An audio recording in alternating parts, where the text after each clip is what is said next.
Hello, everybody. We're doing a little early. It's all good. It's all good. Just letting it warm up a little bit more in the shop. I got the fire going. Got the metal in. So, welcome back to Stallman's Forge. It's another nice, cool morning here at the forge. We'll be working on the tang today of that knife that we turned from a dagger to a single-edge knife. You may hear dings from my phone where it's telling me that I've gone live. So today, besides working on that, we may try to see about fixing one of the other ones. The quote-unquote 2020 knife that we were mangling because it was such a shit year. So we'll be trying to fix that however we can. If it's not fixable, oh well. It's not that big of a deal.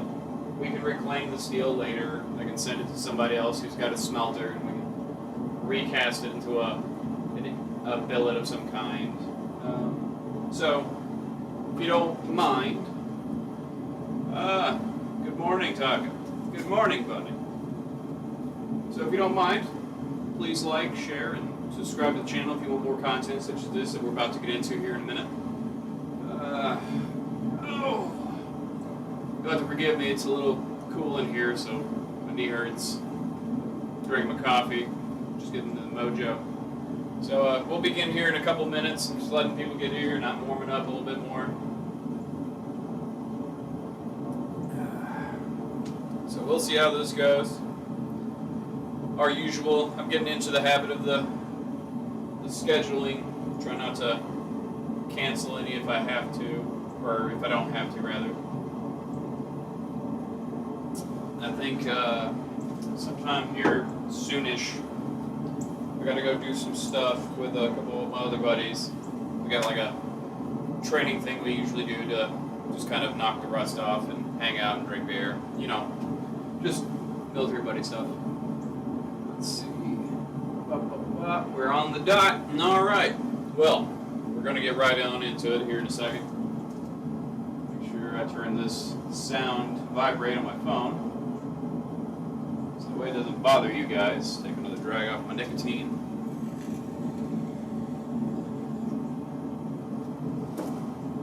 So welcome, everybody.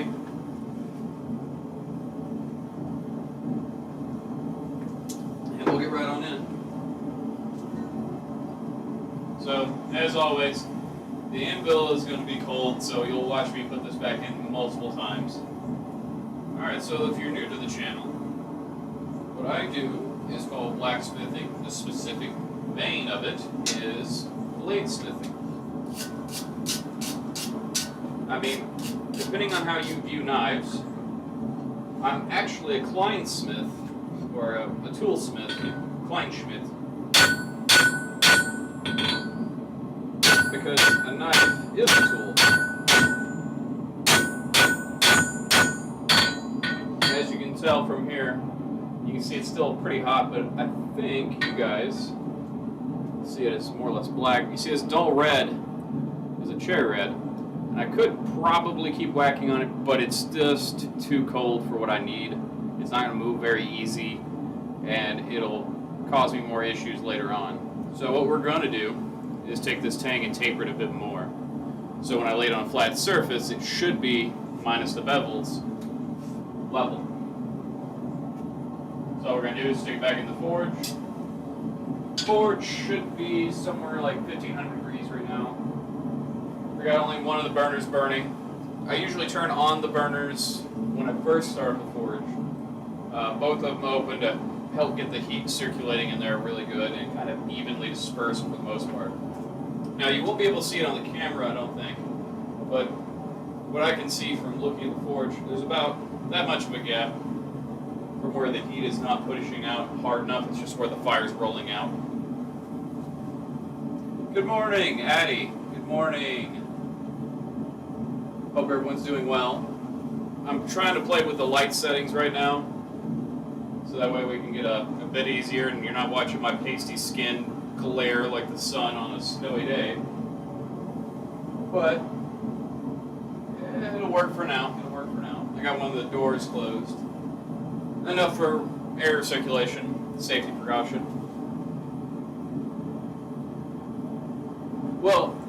taco, depending on the steel you're using, it could actually be a range of colors. Railroad spikes, if you get them up to forging temp, they usually hold malleability until they're just past the cherry red and the cooling stage, because it retains so much heat once you do get to forging temp. There's just a lot of metal there to contain that heat. Now, whenever I look in the forge, I want to make sure that it is the same color generally as the color of the forge itself on the inside, so an orange, or at least an orangish yellow. But here in the near future, hopefully, because I got some subscribers on my Subscribestar, I can start investing in some better equipment, and I will probably be trying to upgrade that before too long. And maybe, if I'm lucky, I can start getting a better camera that you guys can also see inside the shop forge, so you can watch it change colors too.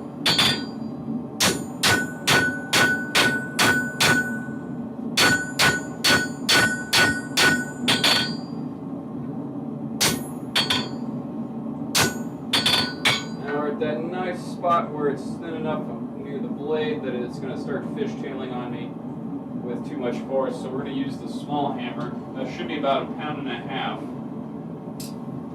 So that way I'm not putting too much force behind it. Almost in a planishing fashion. Planishing being small hammer strikes with light power behind it. So that way we can slowly move it just ever so slightly without moving it too far or too fast. Now, I was examining the knife earlier when I was warming up the shop. There's still that fish mouth we thought might be there.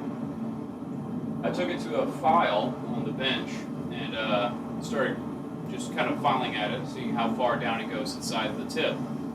But then looking at it, whenever we start to actually put on the bevels, take away the excess, it should just kind of grind out and become even easier to manage. So whenever this is finished, I'll probably sell it to somebody on the stream, or I'll put it up for somebody. I don't know. I haven't decided yet. I don't know if I'll keep it or not, but I'll put it in my portfolio, so whenever I start getting the website up, it'll be there for everyone to see. So if you want a knife, whenever the site's up, you just put in a commission and you can watch it happen on the stream. A sip of coffee.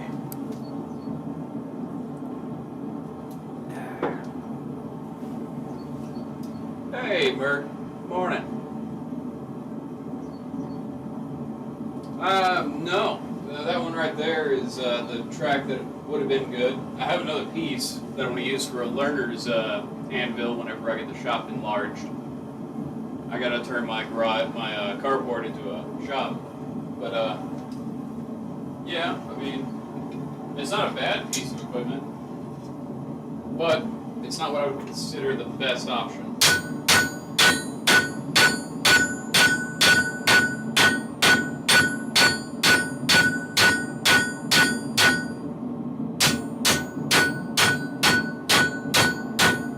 So, why I'm moving it is to hopefully keep it even.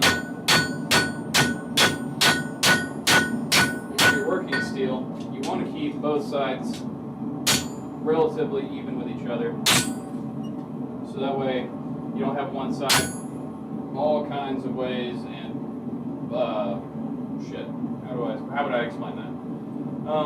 You wouldn't want to have one side bloomed out where the other side is more flat.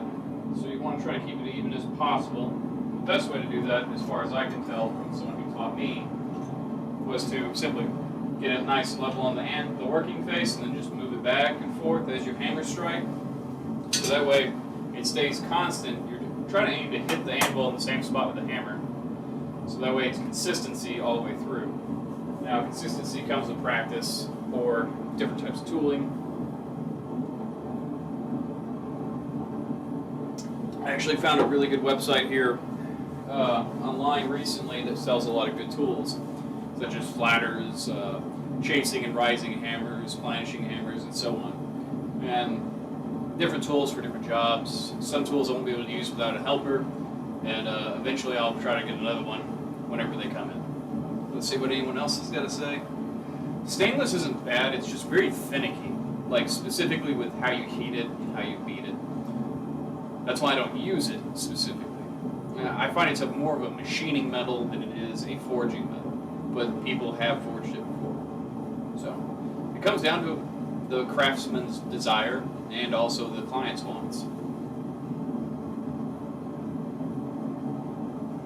Outstanding, that's a difficult metal to work with as well. So continue at it. Let's see, who else we got here?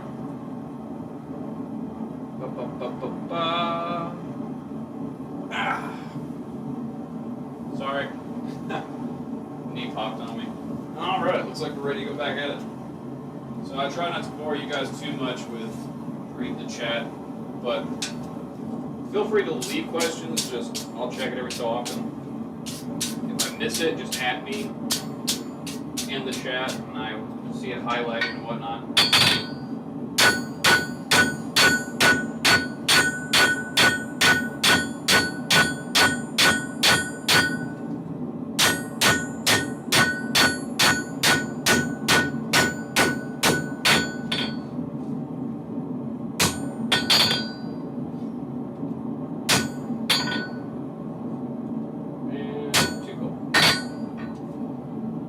If you've been here for the last couple of streams, you know I've been able to get a couple of helpers in here every so often. Some of them are just guests that visit me at the office. Some are just people I know. And so let that be known. If you stop by to visit the shop or the office and you're here for an hour or more, I will put you to work, just so you know.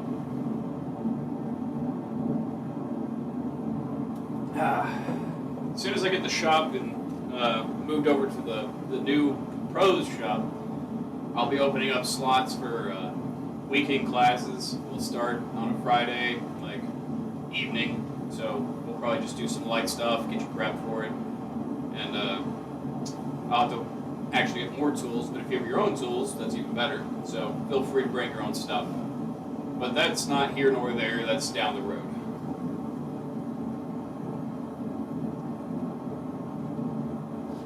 Well, thank you, Art. I love this craft.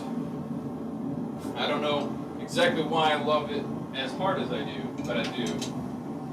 It's like my form of meditation. There's just so many sciences behind it go into it, down to why the scale forms, the metallurgical differences of all the metals, how the heat affects them, applied sciences and physics. It all comes down to, do I need to know exactly the science behind it? No, I don't need to. But it's also nice to have. Alright, she is coming along. And last but not least, small tap. Alright.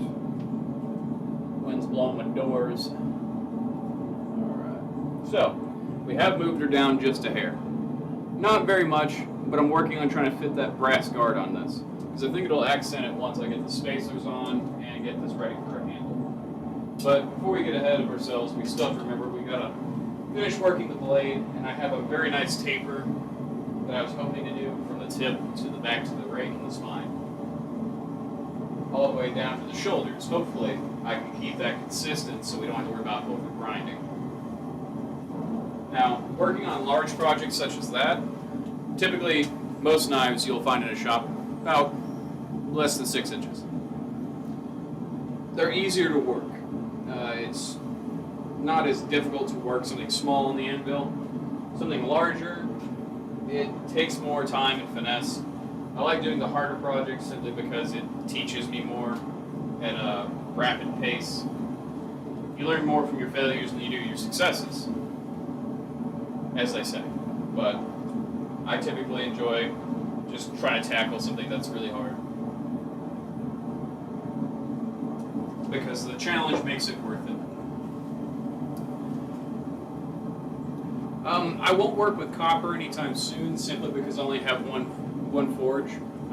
Throwing a copper in there will coat the inside with the copper oxide, and everything I put in there afterwards will be contaminated with it, causing issues later down the line with working on it. I don't feel like relining all of it just to do copper. And even then, I'd have to probably paint over everything again with some kind of fire resistant or satinite. Brass, I will probably get, like I said, I'll get a dedicated like foundry forge that's just solely for me to heat up the metal and melt it in a caster. Ladle, sorry. In a ladle to put into a mold. Let's see here. Yeah, oh, absolutely. Like Merc said, he's been watching a lot of different people with it. I would absolutely recommend that people check out a lot of different forges. Share the love. I am by no means the only one, but I don't mind sharing the love of my viewers with people who enjoy what we're doing. Are you twisting on me, you son of a bitch? You better not.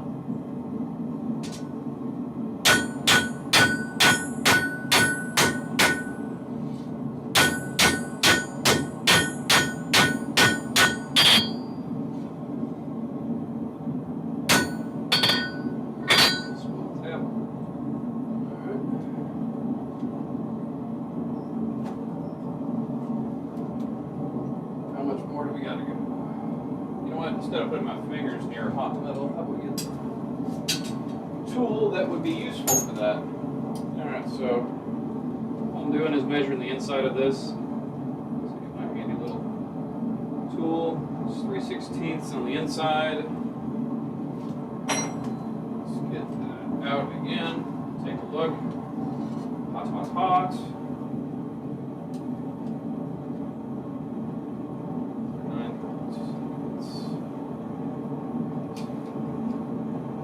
Ways off. That's the battle. Still got a bit more to go. But, hey, practice makes perfect. Anvil's nice and warming. I have to get me a little flamethrower to hit this thing with in the mornings. Especially if it's going to be this way. In the summer, it won't be as big of a problem. Hey, Jedi. Welcome to the show. As I was telling everyone, if you haven't been here before or haven't watched me a lot, we're just working on similar projects that we have been for the past few. I haven't had any finished products since the move, sadly. Mostly because I've just been all over the place, work, and all sorts of other stuff with the day job. But slow and steady, as I get each one ready to go, we can probably make a whole thing out of it by getting the heat treat at the end of it, the temper, with a bunch of knives ready to be handled and other stuff.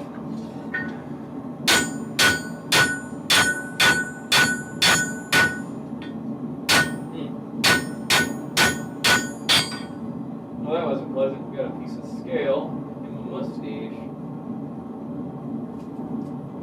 Not fun. Scale is just hot. It doesn't really hurt. It's just kind of like surprising because it's just immediate heat and it basically cools right away. It stings, I should say. Who is messaging me? Why are you messaging me? Joe, you know I'm doing this right now. Stop. We will talk about fucking Warhammer when I'm done. Let's see. Apologies again.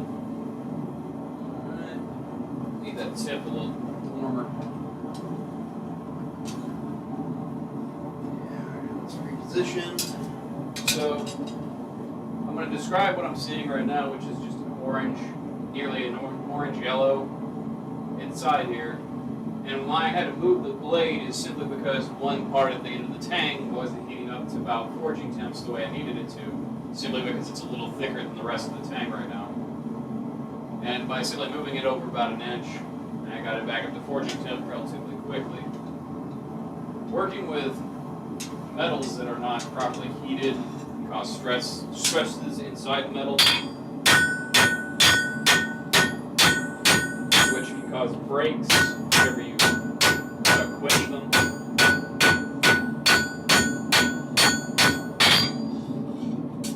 Which can be a pain in the ass, especially if you've been working on a project for a couple of days or months and it just shatters at the very last moment.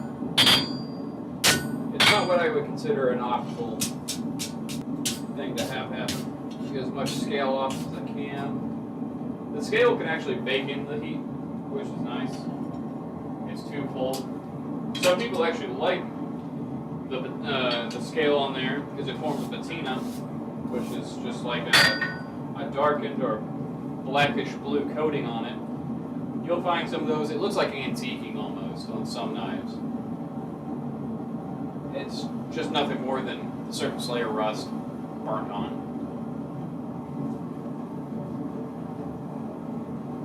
We got here. That's a low Moonhopper. Lo-Fi. Welcome to the show.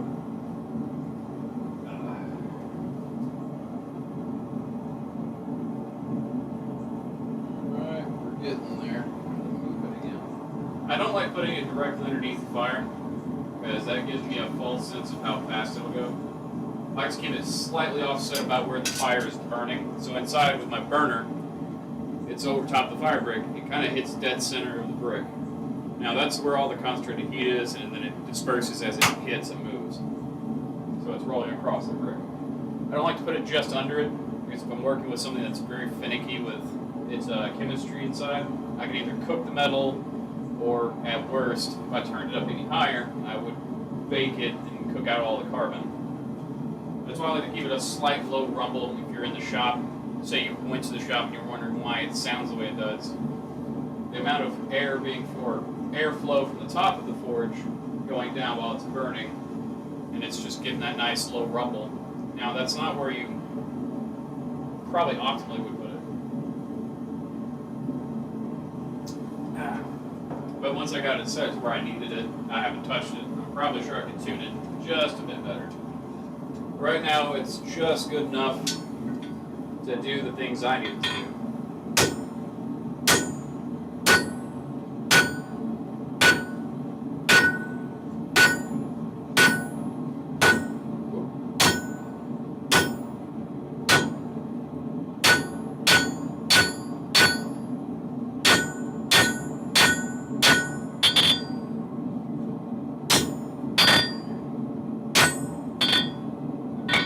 So what you just saw was basically me counter hammering. And I'm trying to not have to take this to the vise to maybe do some twists. So I really don't want to. Mostly because I don't have a twisting tool on hand.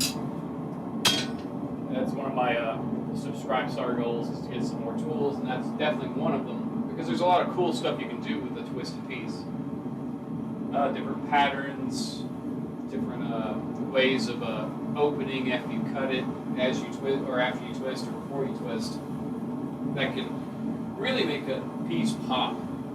Like there's a knife I want to make that basically I would chisel down the stock long ways on each side, and then I would take it to a twisting tool and spool that up. Just keep twisting until I get to the right rotations I want, and after I've cut through all of it, I would just slowly untwist it, causing it to bubble out, causing a nice little spiral pattern that would be bubbled out, which is nice. I like that. It would look neat. Is it practical? No. Do I like making practical things? Not always. Do I like making artsy things? Meh. It's more of a interesting type of appearance and kind of like a reaction of the metal, how it does that, why it does that, instead of just simply untwisting minor bellying of the metal. I just find that stuff kind of neat. Little experiments with the metals.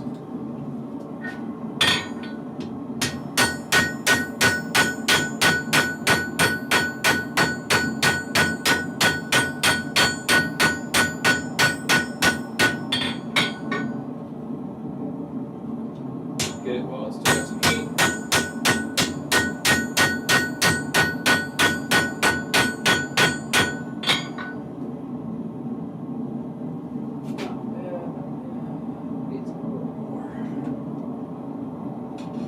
If I get this tang too thin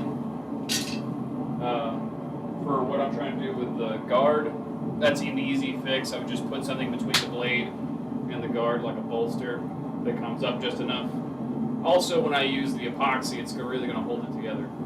I would love to try my hand and fish glue to put some of the stuff together, but at the same time, that's an entirely arduous process that I really don't want to try my hand at that much.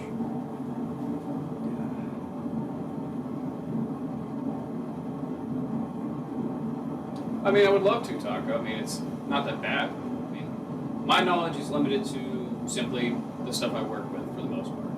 Now, there are metals I would like to put an alloy to.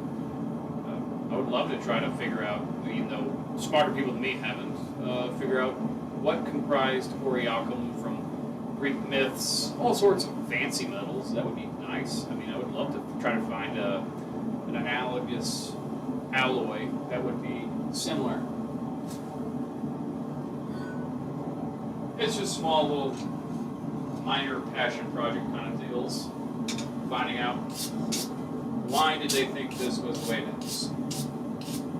I mean, got to knock my hammer out. Alright, where we go? Sorry.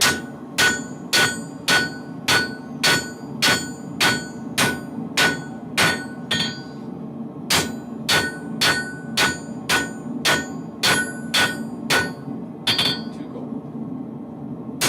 And that's the problem with metal that you thin out.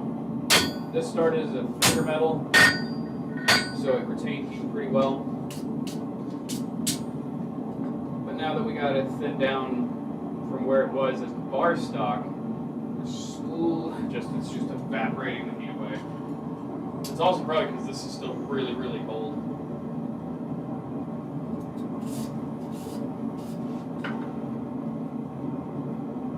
Yeah, it's still pretty cold.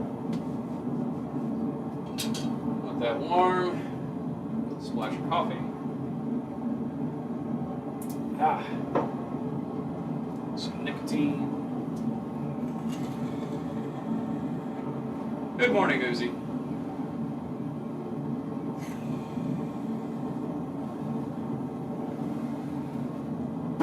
But yeah, also in the description I put if you want to send me any kind of scrap metals or unusual metals or just bits of metals, you feel free. I don't mind.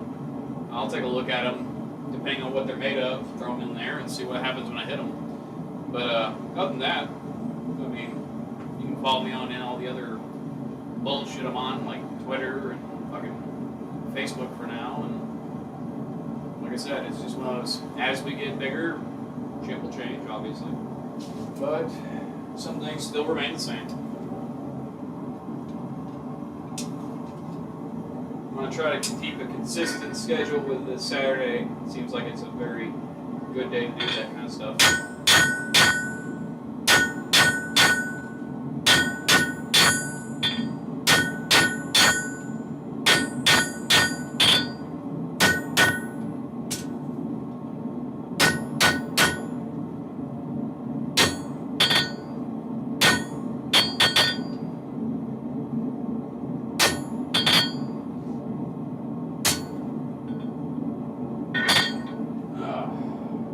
I've noticed a lot of blacksmithing tools now that the big old hype from Forged in Fire has kind of died away. A lot of tools have dropped in price, which is great for me. Instead of like $80 to $90 for a hammer, it's now like $40 and below, which is just fucking phenomenal. Hey, cartographer, what's up? Yeah, well, it's coming along, slowly but surely. I think this one's going to definitely turn into that Bowie I want. Slowly but surely. So, we'll see. A lot of my projects kind of go where the metal wants to go, and I kind of guide it where I need it to be. But for the most part, should be about where we need it for what you wanted it. I'm still hunting down for some antler. If Merc was still doing his casting work, I would pay him for the casting of like the guard, maybe let him do some artistic work on the finger guard and the butt cap, and see how that goes.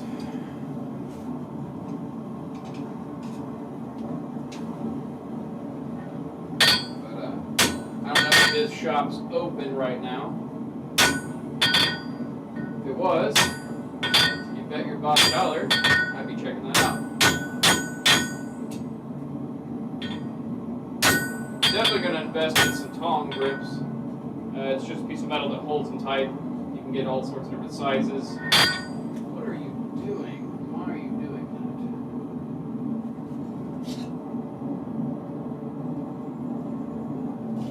that? Slight bend.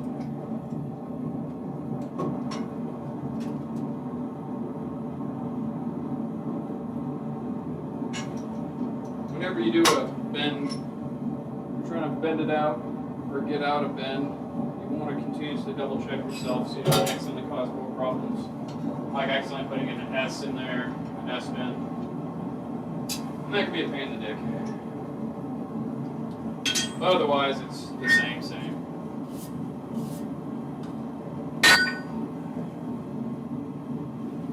That's a little better. Not as much as I'd like, but a little better. I gotta figure out another jig so we can grind stuff in easier until I get better about hand grinding. Or just a better grinder in general. I mean, when I got a bit small for projects this large. But such is life. I mean, you gotta do you gotta do what you gotta do with what you got. And I'm gonna try. I'm not a miracle worker, but I'll try. Get some water in me. It's always good to stay hydrated in the shop. So you work in the shop with me.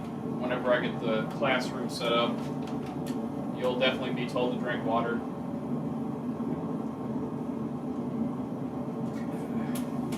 If you're lucky, hopefully, my buddy Joe, he'll be cooking if I can convince him to cook while we have the class. So maybe you guys get to have some good hearty food, some interesting new flavors. Be careful. He likes to have people drink sake. I'm not about sake. It's just not for me.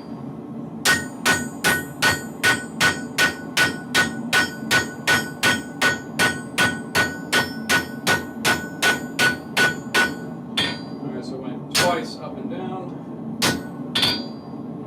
There we go.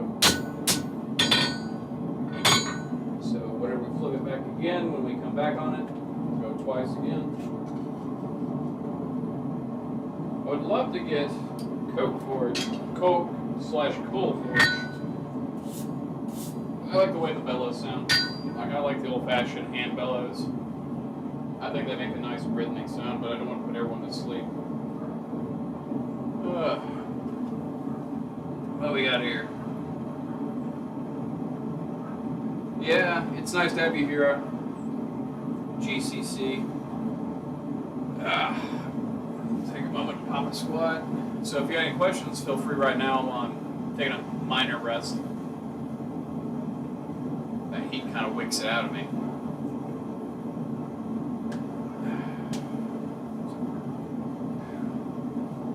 Oh, too late. We're ready to go again. All right. Here we are. Once more from the beginning.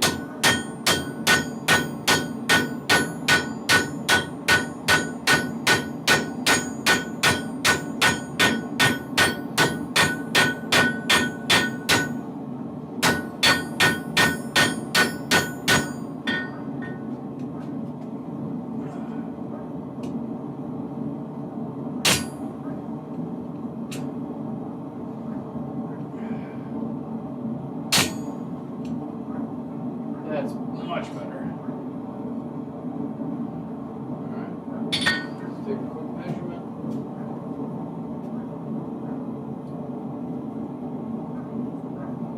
Let's see how much we've removed from it. We're about there. About got most of it, about 1/4 inch thick. Just about. Ow. Scale. So, back as neat is 1/4 inch.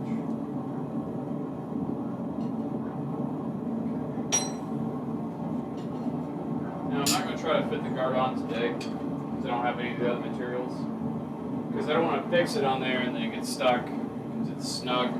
The idea is to keep it as snug as I can so it fits on perfectly. or as perfect as I can make it. That way I don't have to do any extra stuff.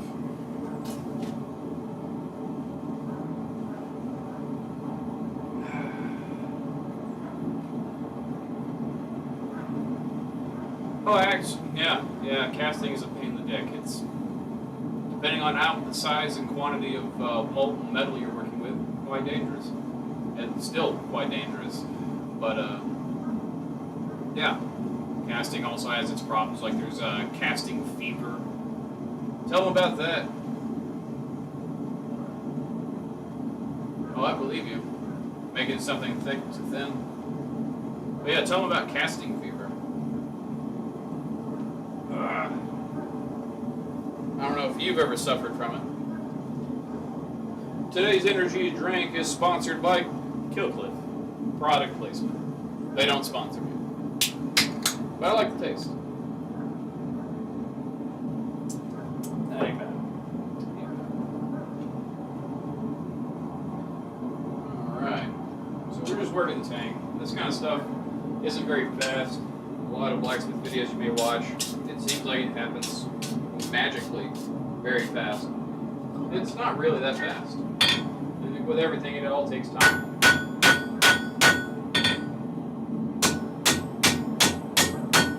Right here, trying to put a counter twist in.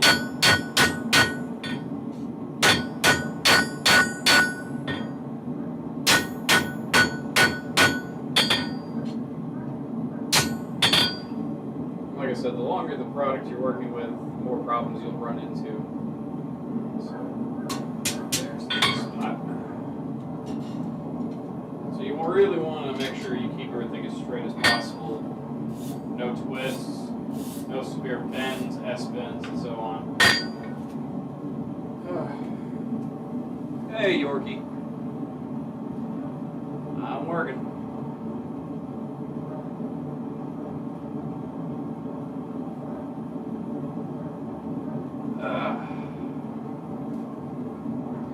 I've watched people complain about casting fever from casting brass, but I don't know.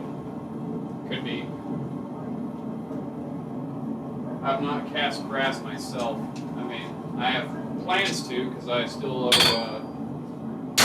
a gentleman down in Florida a pair of brass knuckles. So I gotta eventually get those hammered out.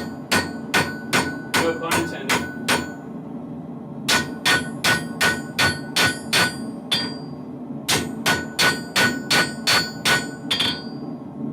I really need to tighten this down.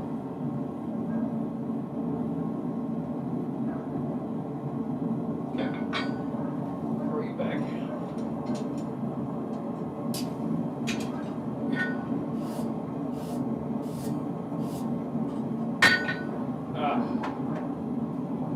But yeah.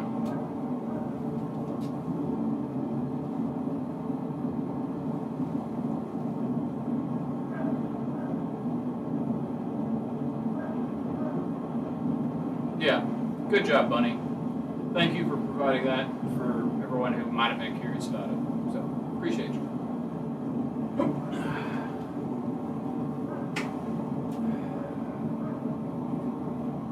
I definitely need to get me one of them fancy-dancy readers so I know how high I can turn it up and how low I can leave it.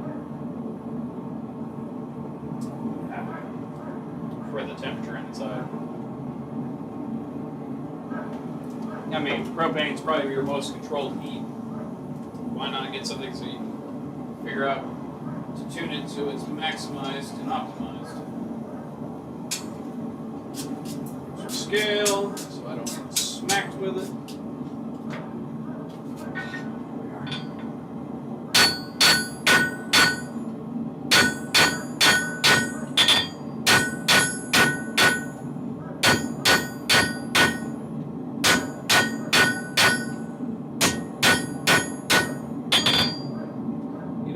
I might go get my fucking cutter. We might just cut this off right here. I don't like using an angle grinder on it. It feels tacky. I don't know why. But the tang's overly long. I don't need that much tang. unless we're going to peen it, but I don't want to peen it. I'd rather just do a burn through and make that as good as I can make that. But I might try to break that back end off if I can get another helper, maybe sometime during the week if I'm lucky, or next stream if I'm not, have them hold the cut head of it, because I don't have a handle on it yet, and cut that tail end off, all that good, and just work it down to a point so when I do the burn through it won't be as of a problem.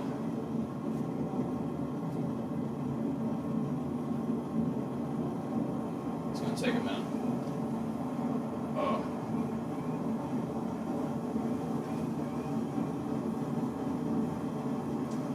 Oh, I don't have a temp gun now. I just go off by the chart I got in my books in my office space, as well as eyeballing it for the most part. I know it's ready whenever all it turns orange yellow. Specifically with this type, which this should be, if I remember what metal I'm working with right now, should be 1085.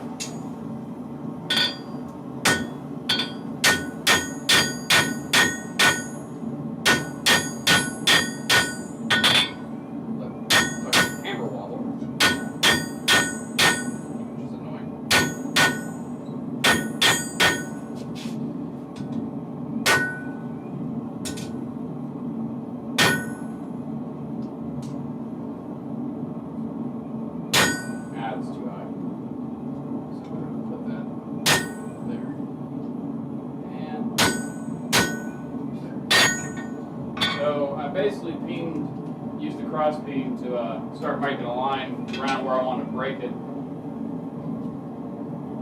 So if I do get someone that comes over today, I might fire it up once more, and that's all we'll do is cut that piece off. If I had a guillotine, I could use that, or hydraulic press. These are just examples of tools that you can use in case you have your own. You can do that with that stuff. I mean, a hydraulic press would definitely just flatten that spot for you and cut it damn near off. Make sure you don't pick up the piece right afterwards, like cool, after a good amount of time. No need to be unsafe. Make sure your shop floors aren't completely filled with burnables.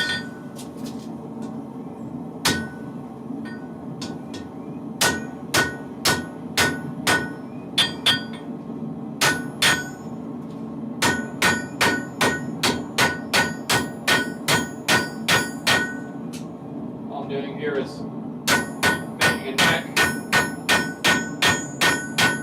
I mean, theoretically I can do it on my own. I mean, there's no real theory to it. It just takes time. I don't need that much tang on it. The grip can go past it. Historical pieces, you'd have a steel blade, and then they would put iron and then forge weld that in. Similar with your tang, you don't need to have it tempered or quenched even. You just normalize it like the rest of the blade and let it be as it is. If it breaks with inside the handle, depending on where it breaks, you won't ever even notice until you take it apart again. I'm kind of sort of working on Gulf City Cartographer's Bowie knife that he requested a couple years ago. I say that and then I'm like, but yeah, I think it was like 2019, maybe late 2019. I can't remember exactly. It just takes time getting in the shop, getting some work done. Just one of the things. Life has a habit of getting in the way of half the shit I want to do.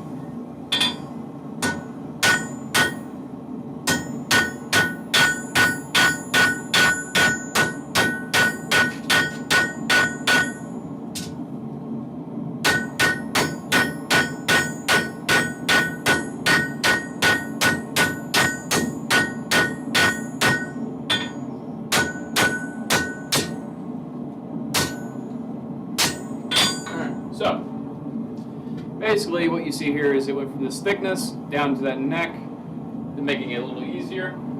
I could basically bend it back and forth until it eventually snaps off. Or we can try, you know what, I'll be right back.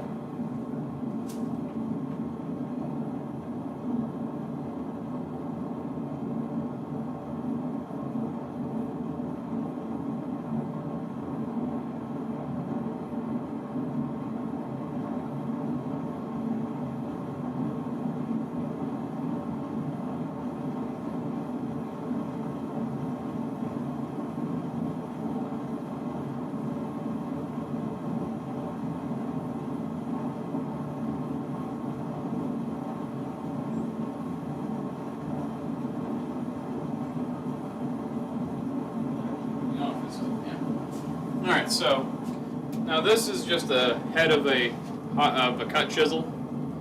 Normally there'd be a handle, and I would just tap it from a distance. We're going to be a little ballsy today. We're going to use the Mini Mew in this, spin it down, tap it to pieces.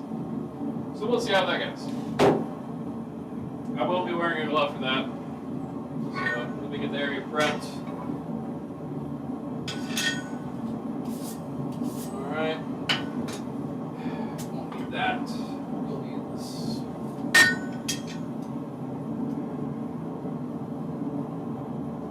Okay. There we go.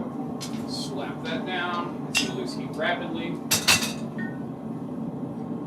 Grab this.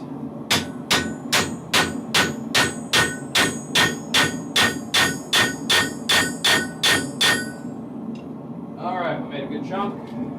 Alright, back to the fire. Alright, so I'm going to show you real quick before I throw her in, before she gets too dark and you can't see it. So, that little bit of work we just did, you can see a nice little cut in there. All we're going to do is flip it over next time and do the same thing on the other side. Be a nice little pinch. And hopefully she'll come right on through. Right tool, right job, makes things work. Let's see. Doc's a good dude. No, blood is a terrible quenching agent, and if you do it, you're a damn fool.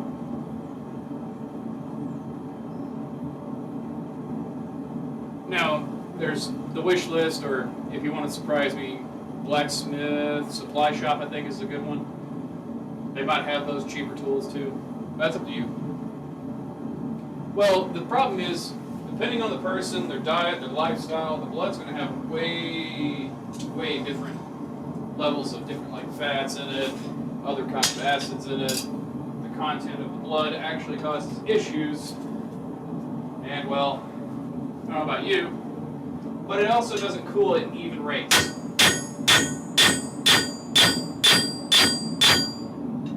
So, where you think it might be, it won't be. There's also some impurities in it, in the sense of, there we go.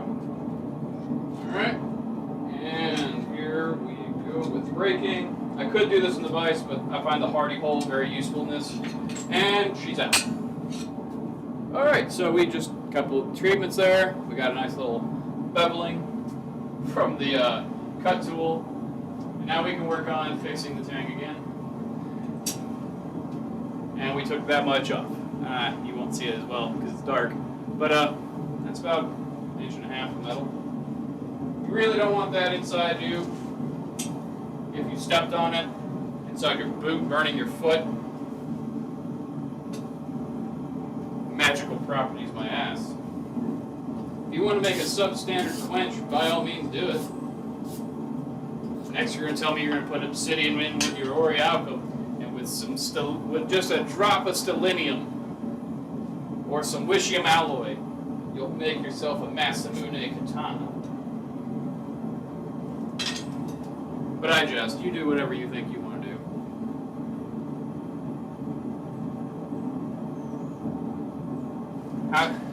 Why does my blade smell like pine? What do you mean? Well, you gotta remember, there's a lot of minerals in the blood. While microscopic proportions, you're applying the metallurgical effects of what a quench is supposed to do, either slow, fast, or an air cool. There's also nitrogen quenches. I mean, depending on the metal. Yes, unobtainium. Don't forget, that's very crucial to your Masamune katana that can slice through the sun, is unobtainium. Now, I'm not sure where you can get it, but I'm pretty sure it's on the planet with the Pocahontas aliens. But, yes. There's so many minerals in your blood that can cause metal to absorb. And that sounds neat until you actually do it. Depending on the mineral, it can strengthen the metal or it can weaken the metal. mean, and it's also not in concentrated proportions. So you're going to have a lot of shit in your steel that you didn't need in it, which could cause it to shatter, cause it to bend, break, not perform optimally. Alright, so if I bring that out a little bit more. Cut a bit more off than I wanted, but I mean, it needed to happen.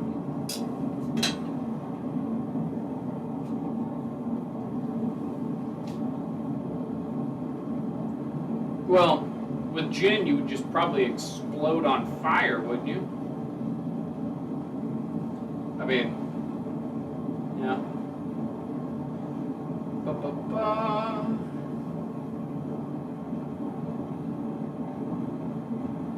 The gin hole.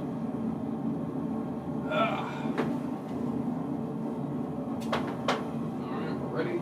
Let's go to it.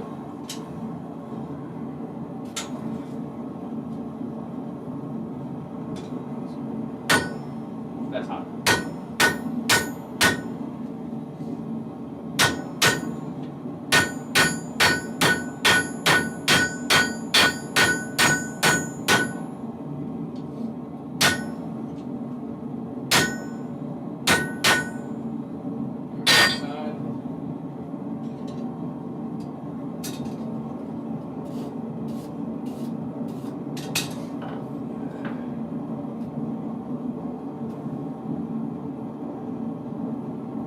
I mean, technically, I don't think anyone's allowed to use that, technically.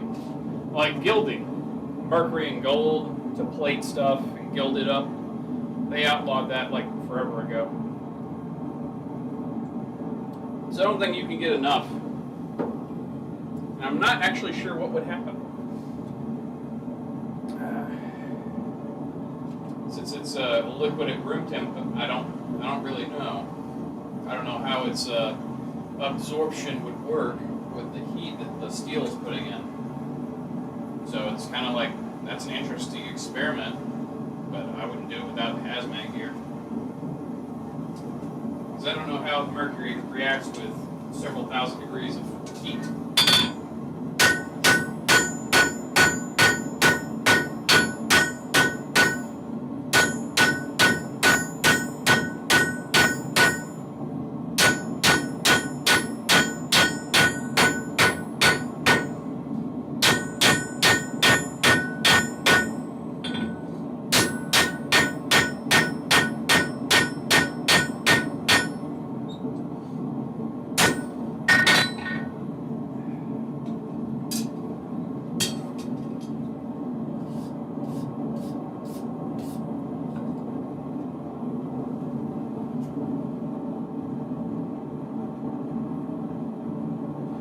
I mean, possibly. I don't know. I don't know if applying an extraneous amount of heat is going to cause it to vaporize rapidly right up in your face hole, or if it would work. But there's plenty of sources of good quenching agents, such as castor oil. I use fucking canola oil. Like, it's a nice medium quench, slow. So carbon steels, it can allow it to like crystallize better.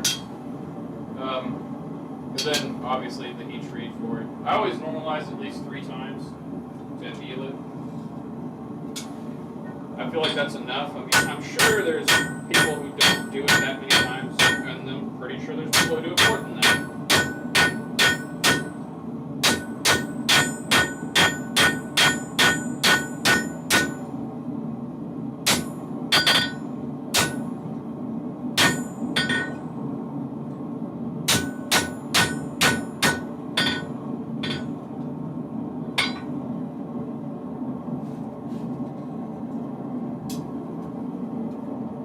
Definitely need to invest in that arm guard.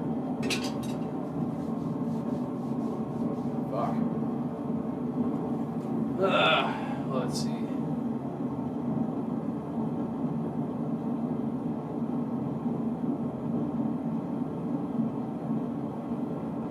Thank you, Bunny. Bunny, our resident encyclopedia of good knowledge.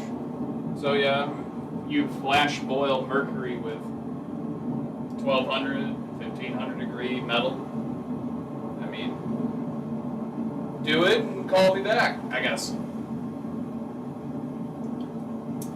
Who knows, maybe that's the secret to making true Damascus steel.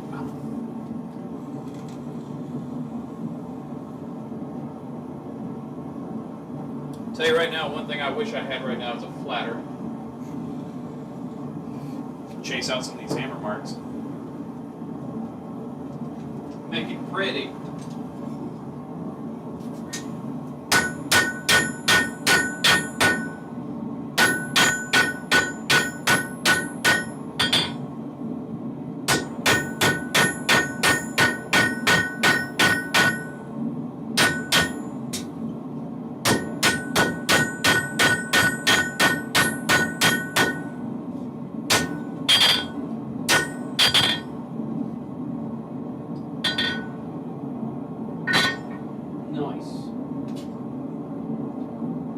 About 2 inches of tang, which is perfectly fine. I might stretch it out a little further, maybe to 3 inches, and call that tang done. Then we can do some interesting things, I think. Not sure exactly yet. It's still a work in progress. That's what I love about it.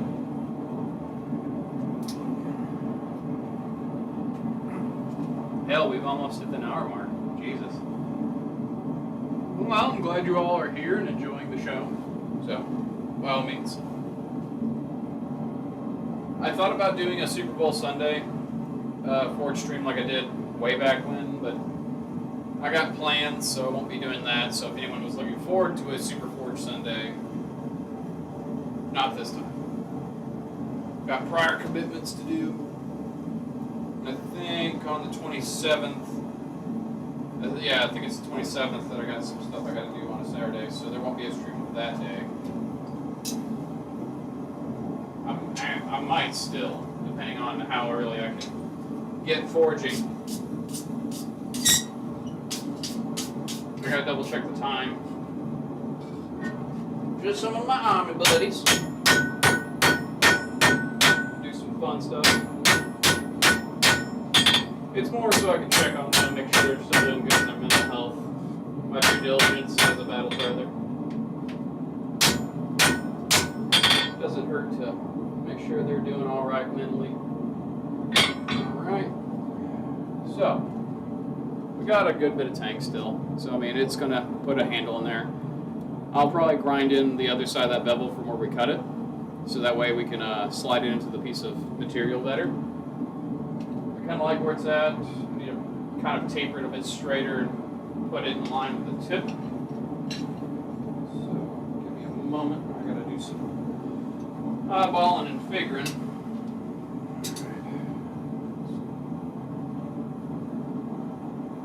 Should be about the center line with itself. So, again, apologies. I just gotta kind of figure out about where she's gonna be.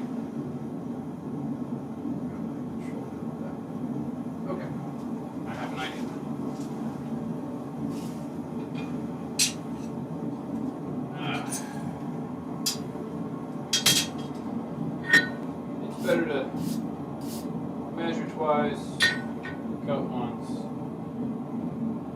So we're gonna measure billion chimes and maybe cut twice. We'll see.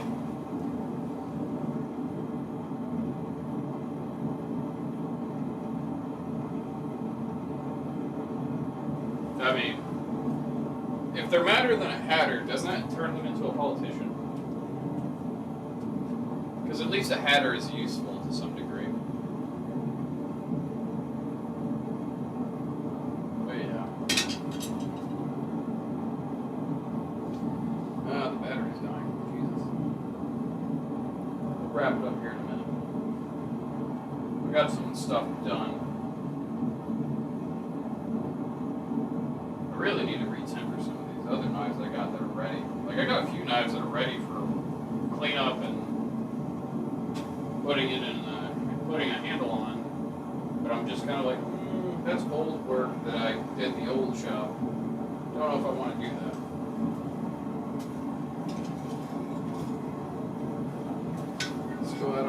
horn.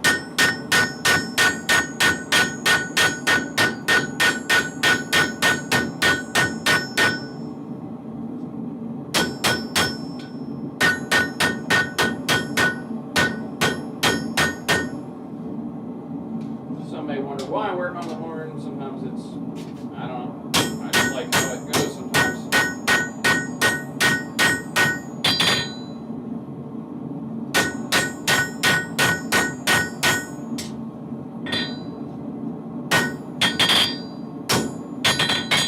Too cold.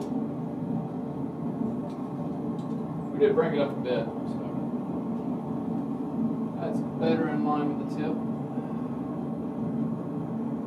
Alright.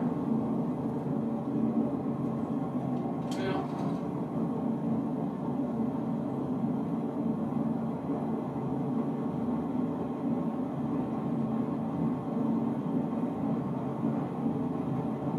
bring it there, that put it in line, it's just going to have a very deep clip. Right. Alright. So, I'm afraid that's all the time I have for right now. Get ready for some other stuff, but we'll see you guys again next Saturday. So if you have any questions, go ahead and at me now. We'll start working from there as I close everything out. I'm trying to keep it within our time frame so I can keep the tank from getting too, I need to go that way, not open, closed. We might have about a half left. I gotta get through.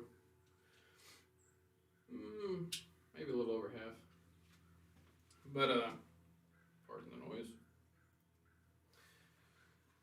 But, closing out, if you have any questions, go ahead and ask them now. If not, thank you for stopping by. Don't forget to check out the description down below, as well as hit the like, subscribe, and if you want to get more notifications, please hit the bell. Feel free to share with your friends, your enemies, or whatever. I don't mind. And, yeah, thanks for stopping by.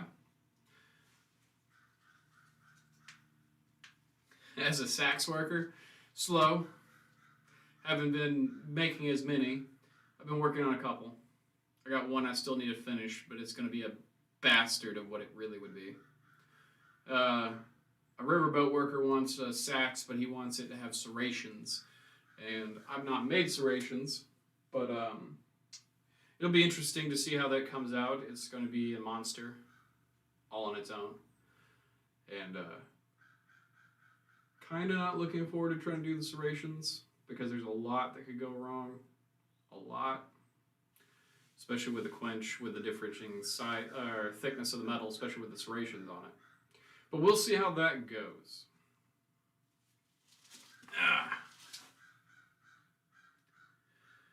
Well, Yorkie, we all knew you were autistic. It's okay.